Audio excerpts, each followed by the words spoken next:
Let's talk about the Pakistan Test squad. Now, many or probably all of you know that Pakistan is going to be playing a test series against England starting tomorrow, or maybe it's already started depending on when I post this video. Let's start off by thanking the cricketing gods, because cricket is back, baby! With that out of the way, let's move on to the purpose of the video. Now, I'm not a professional analyst, but as a fan, I have some gripes with the team selection. Now, I realize that with every team selection, there is going to be some argument and that the coaching and selection staff are doing their best to play a team that will win. Having said that, I'm an idiot and I still have the tate to criticize. So you know what I'm going to do? I'm going to criticize. Let's bring up the team that's most likely going to be playing. Let's get the obvious out of the way. Babar Azam is good. Abid Ali is good. Azhar Ali is good. And although Asad Shafiq hasn't been doing too good lately, I still think that he is the right choice. I mean, who else do we really have? Now, after all these people is where my worries begin. Mohammad Rizwan has not been tested as a batsman. I have no doubt that he's going to be a great wicketkeeper because of his superior fitness and athletic ability, even though Sarfraz has been improving in that department.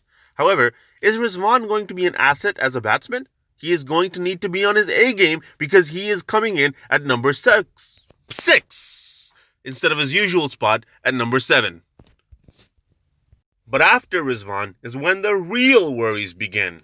Why did you select 2 leg spinners, Misbah? And especially because we have a guy like Azhar Ali who can bowl a little leg spin if we end up needing it in crunch time.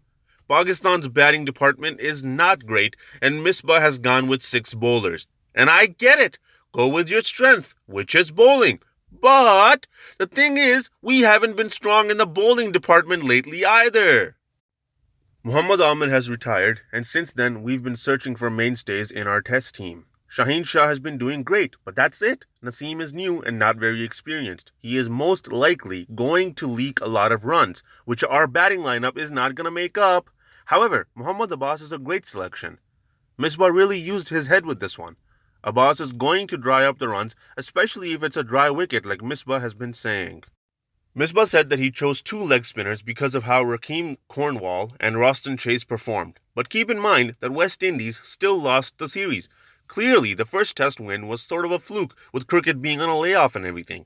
And another thing, people are saying that he should select Sohail Khan because, instead of like Shadab or Yasir. I completely disagree, and I'll give you a reason why. Fawad Alam, select another batsman for goodness sake. Does that name ring a bell to anybody? Anybody out there that's going to finally listen to the heart-wrenching story of Fawad Alam? Alright, prediction time. Pakistan loses 3-0. And it breaks my heart to say this, but Pakistan just does not have the firepower to overcome even Ben Stokes alone, let alone the whole England squad. I mean, any team would kill right now to have the great Stokes on their team. Come on, Ben Stokes, bring your strokes to the great folks in Pakistan. Bad joke.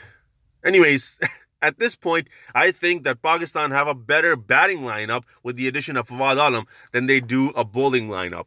And if our strength isn't even our strength anymore, then what the hell do we even have? We cannot depend on Shadab to bat us through the innings. He had maybe a few good innings in the PSL. And we cannot select people in the test team by looking at their T20 performance. Now, hopefully I'm wrong and Pakistan bring out a miracle series win. But this time, they're not even playing in the grounds that they won in last time because of the bubble and the pandemic and all that. Pakistan won't have a formidable test squad until our first-class cricket at home is fixed. At the end of the day, this is just one idiotic man's opinion. Take whatever I say with a grain of salt, because I don't know shit, brah! Subscribe and like if you are also boring and want to see more cricket content.